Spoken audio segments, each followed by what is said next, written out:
C'est quoi pour vous une banque qui s'engage dans la diversité? Ah bah c'est très simple. Moi j'ai ouvert un compte il y a quelques années en démarrant mon école de journalisme. Ma conseillère a regardé mon projet, les ressources de mes parents. J'ai pas senti que mes origines entraient en considération.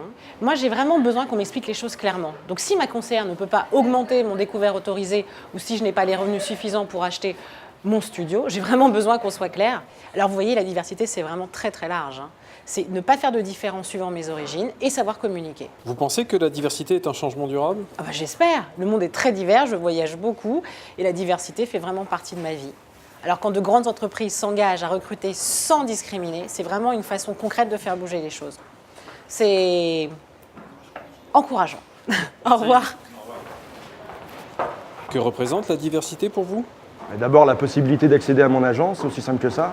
Auparavant, ma femme devait m'accompagner pour me tenir la porte, mettre ma carte dans le distributeur. C'était pénible. La diversité a-t-elle été un critère de choix quand vous avez ouvert votre compte? Alors non, c'était pas un critère, mais bon, c'est une bonne raison de rester. Si j'avais connaissance d'une discrimination, j'hésiterais pas non plus à saisir la halde. La diversité, c'est un engagement très fort de notre groupe. Nous sommes implantés dans différents pays étrangers et bien évidemment, nous observons ce que font les autres entreprises dans ce domaine. Je pense qu'il faut vraiment faire évoluer les mentalités. La diversité, c'est donc un sujet de société avant tout. On peut le dire comme ça, mais ça va plus loin. Regardez par exemple en matière financière. Nous avons besoin de solutions intelligentes pour accompagner notre développement. Si tout le monde se ressemble, on ne peut pas être imaginatif, on va toujours dans la même direction. Vous connaissez la politique diversité de BNP Paribas? Peut-être pas dans le détail, mais il y a des signes qui ne trompent pas. Par exemple, mon principal interlocuteur est une interlocutrice. Et ça, c'était complètement impensable il y a encore une quinzaine d'années. Je trouve d'ailleurs cette évolution très positive.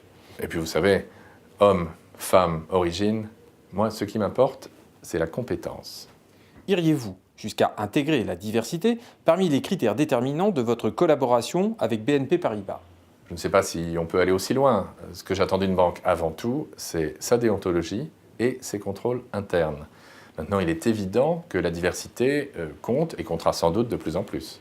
Comme responsable juridique, mon travail, c'est prévenir les risques. Et aujourd'hui, avoir un partenaire accusé de discriminer, c'est clairement un risque d'image. Vous iriez jusqu'à intégrer la diversité parmi les critères déterminants de votre collaboration avec BNP Paribas? Nous travaillons pour obtenir le futur label diversité. Et il existe une série de clauses qui nous engagent à vérifier que nos fournisseurs appliquent des principes de non-discrimination. Tout ce qui touche à la lutte contre les discriminations, cela concerne la bonne gouvernance et la bonne gouvernance doit être renforcée.